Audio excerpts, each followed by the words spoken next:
Em Hebreus, capítulo 10, versículo 25, diz assim: E não deixando a nossa congregação, como é costume de alguns, quanto mais vedes que vai se aproximando aquele dia. Olha que interessante. Algumas pessoas já me perguntou, já se fizeram essa pergunta, inclusive você vê muito isso na internet, por que a igreja, se Deus está em todos os lugares? Não é uma pergunta interessante, porque passa-se a impressão de que se faz desnecessário ir ao templo cultuar o Senhor. Nós devemos entender o que Deus pensa sobre esse assunto, porque muitas vezes nós vemos a opinião de várias pessoas e melhor do que ver a opinião é ver o que Deus pensa, porque Deus não tem uma opinião sobre nós, Ele tem um diagnóstico. Deus, Ele sabe o que o ser humano precisa. Então, eu queria começar falando um pouco sobre isso, porque a primeira coisa que a gente tem que entender é que Cristo Jesus, ele foi um pastor de 12 pessoas. E ele teve 12 discípulos. E naquele momento, ele treinou esses discípulos, ele falou, estou fundando a minha igreja, a minha eclésia, e chamados para fora, né? Tirados para fora, não é junto no mundo, é separado, né? E as portas do inferno não prevalecerão contra ela. Então essa foi a palavra que Jesus deixou. A questão é a seguinte: estou fundando a minha igreja. A igreja, ela pertence a Cristo, essa é a primeira coisa. E segundo, as portas do inferno não vão prevalecer contra ela. Significa que vai ter um combate entre a igreja e entre o inferno. A pergunta que eu faço para você, a gente vai começar por aí, é uma situação lógica. Se a igreja, rapidinho que caiu aqui, a igreja, ela vai guerrear contra o inferno. Se a igreja vai guerrear contra o inferno, pensa de maneira lógica. Jesus está tratando a igreja como um exército, como o corpo de Cristo, como um exército. A pergunta é, um exército guerreia sozinho? É uma tolice você colocar, por melhor que sejam os soldados do exército, sozinho para guerrear. Não, eles vão em equipe, eles vão em batalhões, eles têm líderes, eles têm um sargento, eles têm um tenente, eles têm alguém ali para estar comandando aquele batalhão. Por que isso?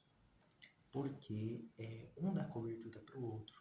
Um tem a função de médico, outro tem a função de sniper, outro tem a função de franco-atirador, outro tem a função de motorista, outro tem a função de pessoa que fica no rádio.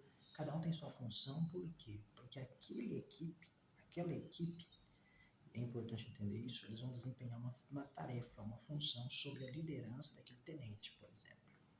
Só que esse tenente já está sobre a liderança de um capitão, do general. Então, o que Deus está ensinando para a gente é que haverá uma guerra contra o inferno. E a melhor forma é em equipe. Dá para guerrear sozinho? Dá. A facilidade de morrer é imensa. Não tem como você entrar numa guerra contra um exército, você com uma arma só e o exército todo armado do outro lado. Não tem nem sentido isso, entendeu?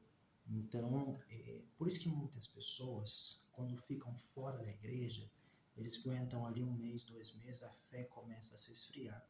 Às vezes eles até acreditam em Deus, continuam acreditando que Deus existe, às vezes até faz orações, mas a pessoa acaba morrendo espiritualmente. Casamento, outros caem para as bebidas, para as drogas, outros não vão para nenhum dos dois, mas a pessoa continua acreditando em Deus, mas a pessoa já está fria na fé, a pessoa ela já não segue mais os mandamentos, ela não consegue mais manter aquele mesmo ritmo que ela tinha antes. Por quê? Porque uma pessoa deslocada, ela começa a ser um alvo fácil. Quando você vê uma manada de bois, enfim, e tem aquele que fica deslocado fora, o leão visa ele, e aí ele não tem aquela cobertura. Então, a cobertura da intercessão dos irmãos, a cobertura pastoral, a cobertura da liderança, cobertura de intercessão, né? Paulo, ele sempre pedia, irmãos, estejam orando por mim, né? Para que o Senhor me guarde de toda obra má, para que o Senhor me livre de todo mal, para que o Senhor me guarde da boca do leão. Paulo chega a falar isso. Ou seja, Paulo contava com as intercessões dos irmãos e ele mesmo intercedia por seus membros.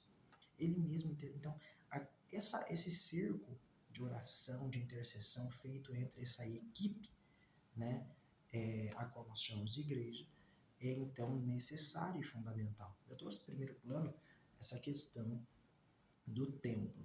Agora eu quero falar para você um pouquinho essa questão do templo, né, sendo uma equipe, uma igreja, e em comparação ao exército. Mas eu queria também trazer um paralelo para você a respeito de questão de defeitos. Por exemplo, quando Jesus fundou a igreja dele, no meio dos 12 tinha um que era Judas. Jesus não jogou a igreja dele fora. Uma igreja pode ser embaixo de uma árvore, pode ser dentro de um templo. Isso aí, a igreja tem que ter uma liderança, né, um pastor e os membros. Onde vai ser, isso não importa. A questão é a seguinte, no meio dos 12 tinha um Judas. Isso significa que Judas traiu Jesus. Quer dizer, no meio ali pode ter alguém errado. Isso não significa que todos estão errados. Isso também não significa que, na verdade, todos ali, todos os discípulos de Jesus tinham defeitos e Jesus, na sua liderança, tratou eles. Só que Judas traiu Jesus e se matou. Isso significa que dentro da igreja pode haver alguém que causou um escândalo, pode haver alguém que negou Jesus, pode haver alguém que realmente foi como Judas. Isso não descaracteriza a igreja. Não tem nada a ver uma coisa com a outra. Se na igreja de 12 pessoas com Jesus ali tinha isso, o problema não está em Jesus. O problema também não está na igreja, o problema está em Judas. A questão é a seguinte, nós não vamos deixar de ir para a igreja porque a vida de Pedro, de todos, foi transformada por estar 3 anos e meio ali com Jesus, né? Depois eles se tornaram apóstolos, pastores. Só que Judas se perdeu. Então, o problema daquela pessoa que está andando errado, o problema é dela. Você não deve deixar de ir para a igreja porque a tal pessoa, ela faz errado. Ela está sendo hipócrita. Isso é problema dela. Ore por ela. Agora, tem uma pessoa que falou para mim, mas se eu for para a igreja, tal pessoa não faz boas obras, não ajuda a mãe e vai para a igreja. Eu não quero ser hipócrita. Eu falei, não, peraí, se você ajuda a sua mãe, você está indo para a igreja, você não está sendo hipócrita. É verdade, eu não tinha pensado dessa forma.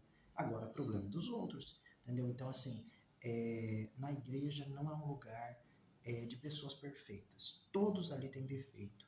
Agora, se na igreja tem defeito, imagine no mundo, onde as pessoas não têm esse tratamento dado por Deus. Aí você vê todo tipo de atrocidade, todo tipo de problema. Então, essa questão dos defeitos não justifica a ausência de ir na igreja. Esse é o primeiro vídeo da série Por que ir à igreja se Deus está em todos os lugares. Eu dei tanto um motivo para ir, porque nós somos uma equipe, como soldados de Cristo, tá? Não existe. E também um motivo, né? Um motivo pelo qual a pessoa não vai normalmente aos que não vão, tá? Então, esse é o primeiro vídeo, relembrando aquele texto que a gente leu no começo, Hebreus 10, 25, não deixando a nossa congregação, como é costume de alguns. Amém? Então, desde aquela época havia alguns acostumados a deixar a igreja, mas Deus está falando, não deixa não, tá bom? No próximo vídeo eu vou trazer outros elementos, porque esse assunto é um pouco longo, contemporâneo, por que contemporâneo também? Porque muitas pessoas hoje, eles acham que não é desnecessário. Eu queria falar com respeito, com amor, com carinho, mas eu quero falar com você sobre isso. Compartilhe esse vídeo com outras pessoas, porque muitas vezes elas precisam, né, dessa palavra, estão precisando voltar para a igreja. Eu quero falar para você também que está afastado, você precisa, tá? Você pode ser filho de Deus afastado? Complicado, né? Uma mão fora do corpo? Complicado, né? Essa mão pode morrer, você pode ser um alvo fácil, mas estando ali você vai estar ouvindo a palavra de Deus. É isso que você precisa, tá bom? Eu quero deixar esse abraço para você, esse convite para você estar voltando para a igreja, voltando para o templo, voltando para a comunhão, voltando para a ceia, voltando para os seus irmãos. Amém? Na igreja tem defeito? Tem defeito sim, mas é lá que é o seu lugar. Amém? Naquele hospital que Deus vai tratar a sua vida. Deus abençoe, tenha um ótimo dia, uma ótima tarde, uma ótima noite. E olha, compartilhe esse vídeo, ajuda nós, tá bom? Para que pessoas possam ser realmente alcançadas com o poder da palavra.